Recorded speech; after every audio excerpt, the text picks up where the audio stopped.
পাকিস্তান তো তাও পারে নাই। তো এইগুলি কিন্তু আপনার ডিপেন্ড করে আপনি কতদিন সেটাকে কন্টিনিউ করতে পারবেন। পলিটিক্যাল পার্টিগুলোর মধ্যে ধান্দা থাকবেই।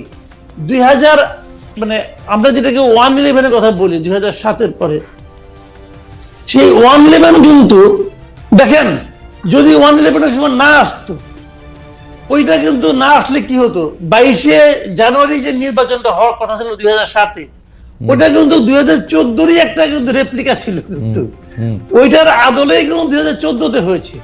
সব আমার থাকবে, আমরা ঠিকঠাক করে নেব, আমরা প্রধান উপদেষ্টা বানাবো, অমুক তমুক করবো। এইটা হলো কি পলিটিক্যাল পার্টিগুলির মধ্যে সেই চারিত্রিক একটা এক ধরনের বৈশিষ্ট্য তাদের মধ্যে তৈরি হয়েছিল। কিন্তু আমি মনে করি যেটা 24-এর ঘটনায় আমি মনে করি আমাদের চেঞ্জ হওয়া, নতুন কিছু পাওয়ার একটা বাস্তবতা তৈরি হয়েছে। এখন যারাই স্বৈরাচারী হতে চাইবে তাদের মাথার মধ্যে কিন্তু 24-এর যে পরিণতি, এরকম পরিণতি তো এর আগে হয় নাই। 24-এর যে পরিণতি, শাসকের যে নির্মম যে মানে পরাজয় এবং পলায়ন এবং পর্যুদস্ত হওয়ার যে ঘটনা, এরকম ঘটনা কিন্তু অতীতে কখনোই হয় নাই। এরশাদ দেখেন স্বৈরাচারী ছিল, তারও পতন ঘটছিল, কিন্তু উনি কিন্তু ইলেকশন করতে পেরেছেন জেলখানা থেকেও, পেরেছেন তো।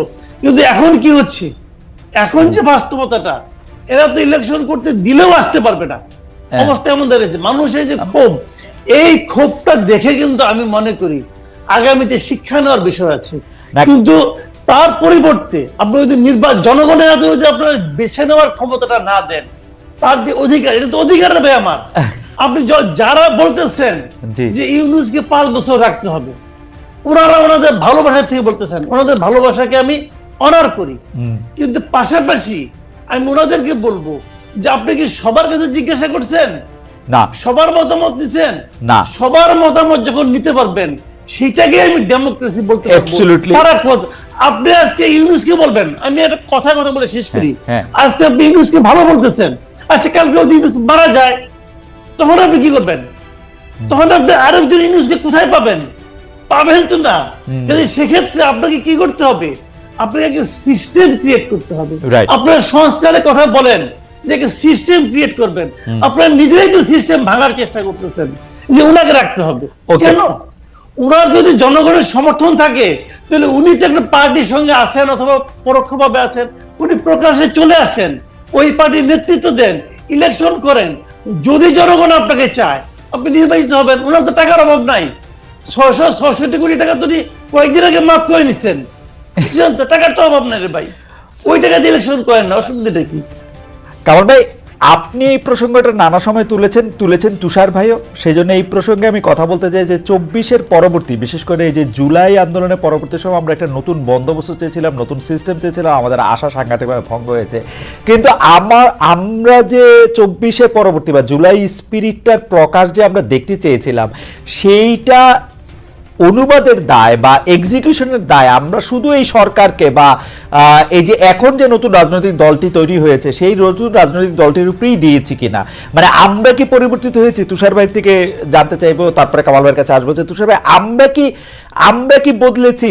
ধরা যাক এই আন্দোলনটা তো আমাদের সবারই আন্দোলন ছিল, আমরা তো চাই নাই যে এতদিন ধরে একটা অগণতান্ত্রিক সরকার ক্ষমতার মধ্যে থাকুক, নির্বাচনের নামে প্রহসন করে যারা ক্ষমতার মধ্যে থেকে আছে তাদেরকে আমরা তাড়িয়েছি ঠিকই, কিন্তু নতুন রাজনৈতিক বন্দোবস্ত আমরা চেয়েছি কেবলমাত্র সরকারের কাছ থেকে, কেবলমাত্র এই বৈষম্য বিরোধী ছাত্র আন্দোলনের কাছ থেকে। এটা আমাদের ঠিক হয়েছে কিনা, আমরা নিজেরা বদলেছি কিনা তুষার ভাই? কারণ আমি আসলে গণমাধ্যমে কোনো বদল দেখি না, নামগুলির বদল ছাড়া বেশিরভাগ ক্ষেত্রেই। আমি আসলে রাজনৈতিক যে কালচার সেটিতে বদল দেখি না। বলা হয় কোনো নেতা সম্পর্কে তার নাম বললে উজু করতে হবে, কোনো নেতা সম্পর্কে বলা হয় যে তিনি হজরত, মানে একই তো রয়েছে। ইউনূস সাহেবকে পর্যন্ত বলা হয় যে ইউনূস সাহেব এমনভাবেই দেশ চালাচ্ছে যে আরো 5 বছর 50 বছর ইউনূস সাহেব মারা যাওয়ার আগ পর্যন্ত যাতে বাংলাদেশে আর কোনো নির্বাচনের কথা কল্পনাও না করা হয়। তো এইটা তো আমরাই তো আসলে বদলাই নাই। এইটা নিয়ে আপনাদের দুজনের মন্তব্য একটু আমরা শুনতে চাইবো, যে এটা আমার মতামত যে আমরা বদলেছি কিনা। আমরা বদলেছি কিনা এই প্রশ্নটা আসলে একটু জটিল, কারণ আমরা বলতে আসলে আমরা কাকে বুঝি? এই রাজনৈতিক দল এবং সরকার বাদে বাকিরা না, আরবান এলিট শ্রেণী বদলায় নাই, কিন্তু আমাদের গ্রামের মানুষ কোনোদিন বদলাই নাই। আমাদের গ্রামের মানুষ কিন্তু সবসময় খুবই সাধারণ, তারা খুব বেশি জিনিসপত্র খোঁজে না, এমনকি সরকারে কে আছে কে নাই এটা নিয়েও তারা খুব একটা মাথা ঘামায় না। তারা দেখতে চায় সরকার তাদের জীবন মানের উন্নয়নের জন্য কি করছেন, তারা জানতে চায় তারা বিচার সালিশ এইসব জায়গাতে তারা বিচার পাচ্ছেন কিনা, সালিশ পাচ্ছেন কিনা। তারা দেখতে চায় তাদের মধ্যে যারা দরিদ্র তারা ঋণ পাচ্ছেন কিনা, তাদের মধ্যে যারা দরিদ্র তাদের পাশে এসে সরকার বিভিন্ন সময় দাঁড়াচ্ছেন কিনা।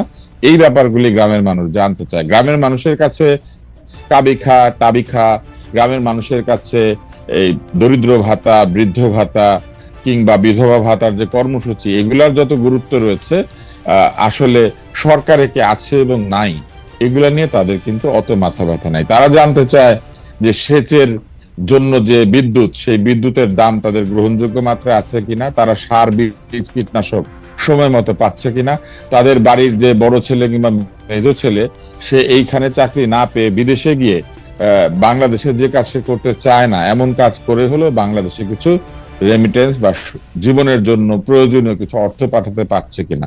বলে আমাদের সাধারণ মানুষ কিন্তু আসলে জীবনও কখনো বদলায় নাই, তাদের নতুন করে বদলানোর কিছু নাই, তারা ওই সিম্পল লিভিং এর মধ্যে আছেন। দরিদ্র মানুষ তারা তাদের জীবন মানের উন্নয়নের জন্য প্রতিদিন পরিশ্রম করে চলেছে, কিন্তু বদলায় নাই যারা, তারা হচ্ছেন আরবান এলিট। তারা গত 20-25-30 বছরে এক ধরনের স্বৈর শাসন অথবা সিউডো গণতান্ত্রিক সমাজে বসবাস করার কারণে তাদের যে চারিত্রিক অধঃপতন হয়েছে, সেই অধঃপতন থেকে তারা বদলান নাই। এবং আমাদের আশা এইখানেই ছিল যে নতুন রাজনৈতিক বন্দোবস্তর প্রথম যে বিষয়টি সেটি হবে সংস্কার, এবং সেই সংস্কারের মধ্যে দিয়ে আমরা প্রশাসনকে, বিচার ব্যবস্থাকে, পুলিশকে, সরকারের যে প্রতিষ্ঠানগুলি আছে সেই প্রতিষ্ঠানগুলিকে নিরপেক্ষ বৈষম্যহীন আচরণ করতে দেখব। আমাদের কোথায় আশাভঙ্গ হয়েছে, আমরা দেখেছি যে এই প্রতিষ্ঠানগুলি সেই আগের মতোই আচরণ করছে বহু জায়গাতেই। এবং কেন আমরা সরকারকে এবং এনসিপি কে আমরা এই দায়িত্বটা বেশি করে দিতে চাইছি, কারণ তারা একদল হচ্ছে নিয়োগকারী, যেটি মাসুদ কামাল বলেছেন, আরেক দল হচ্ছেন নিয়োগকৃত। ছাত্ররা এবং এনসিপি বলেছে আমরাই তো এই সরকারকে এনেছি, কারণ আমরাই আন্দোলন করেছি। তার মানে নতুন বন্দোবস্তের যে প্রতিশ্রুতি এবং নতুন বন্দোবস্তের যে আকাঙ্ক্ষা, তারাই সেটি মানুষের মধ্যে তৈরি করেছেন। এটা তাদের দাবি, আমি ধরে নিলাম তারা এককভাবে এই দাবিটা করতে পারেন, কারণ তারা সকল রাজনৈতিক দলকে আক্রমণ করেছেন।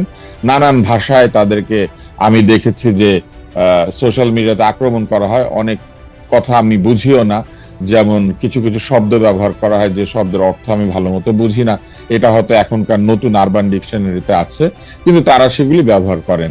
এবং পাশাপাশি যে সরকার কাজ করছেন তারা বলেছেন তারা নতুন রাজনৈতিক বন্দোবস্ত তৈরি করতে চান, যে রাজনৈতিক বন্দোবস্ত আগের সরকারগুলির মতো জনগণের স্বার্থ বিরোধী নয়। যদি সেটাই হয় তাহলে আগের মতোই কেন দলীয় বিচার বিবেচনায় নিয়োগ হবে বা বদলি হবে কিংবা পদায়ন হবে? সেটা তো হওয়ার কথা না, যোগ্যতার ভিত্তিতে হওয়ার কথা ছিল। কেননা এই আন্দোলনের প্রাথমিক স্লোগান তো এটাই ছিল, কোটা না মেধা, মেধা মেধা। তাহলে মেধার ভিত্তিতে সব জায়গাতে পদায়ন না হয়ে কেন এই বিবেচনায় আসা হবে যে কে কার পক্ষে ছিল, কে কার সঙ্গে কি কাজ করেছে? সরাসরি অপরাধের সঙ্গে যুক্ত না থাকলে একজন মানুষ নানান কারণে স্বৈর শাসনের প্রতি এক ধরনের সিউডানুগত দেখাতে পারে। আমি একজনের নাম শুধু বলি, তার নাম হচ্ছেন প্রফেসর দীন মোহাম্মদ। প্রফেসর দীন মোহাম্মদ যে বাংলাদেশের একজন সেরা নিউরোলজিস্ট এবং বাংলাদেশের নিউরোসায়েন্স ইনস্টিটিউট স্থাপন করা থেকে শুরু করে এর যে অসাধারণ মান অর্জন করা, এই কৃতিত্ব কিন্তু তিনি নিতে পারেন। তাহলে কি কারণে তাকে অপসারণ করে দেওয়া হলো? করা হলো কি কারণে জানেন? সরকার জোরপূর্বক কিছু চিকিৎসককে নিয়ে শহীদ মিনারের সামনে দাঁড় করিয়ে দিয়েছিলেন। ওই সমাবেশে উপস্থিত না থাকলে তাদের চাকরি সেই দিনই চলে যেত, আর ওইখানে উপস্থিত থাকার কারণে তাদের চাকরি বাকরি বা তাদের পদ তারা হারিয়েছেন 1 মাস 2 মাসের মধ্যে। তাহলে ঘটনাটা কি হলো? আগের সরকার জোর করে ভয় দেখিয়ে তাদেরকে নিয়ে গিয়েছিল যে আমার পক্ষে কথা বলতে হবে, না বললে চাকরি নাই। এই সরকার তাদের চাকরি নট করে দিয়েছে, কারণ ওই সময় তারা এই আন্দোলনের পক্ষে কথা বলেন নাই, কিন্তু সমস্ত লোক আন্দোলনের পক্ষে কথা বলতে পারবে। বাংলাদেশের সমস্ত লোক না, এইটা শিক্ষক কিন্তু কিংবা এইটা কিন্তু খুবই ইন্টারেস্টিং তুষার ভাই। আমি এই প্রসঙ্গটা একটু তুলতে চাই আপনাকে একটু, এটা করে যে আপনি খেয়াল করেছেন যে বর্তমান যে সেনা প্রধান ছিলেন তিনি তো 5 আগস্টের আগ পর্যন্ত উনি লয়াল ছিলেন to Sheikh Hasina like anything. উনি ভিতরে ভিতরে কি করছেন না করছেন তা তো আমরা কেউ জানি না। বাংলাদেশের এরকম অনেক সচিব থাকতে পারেন, আপনি ডাক্তার দীন মোহাম্মদের কথা বললেন, আমি আমার ভাই টাবলু ভাই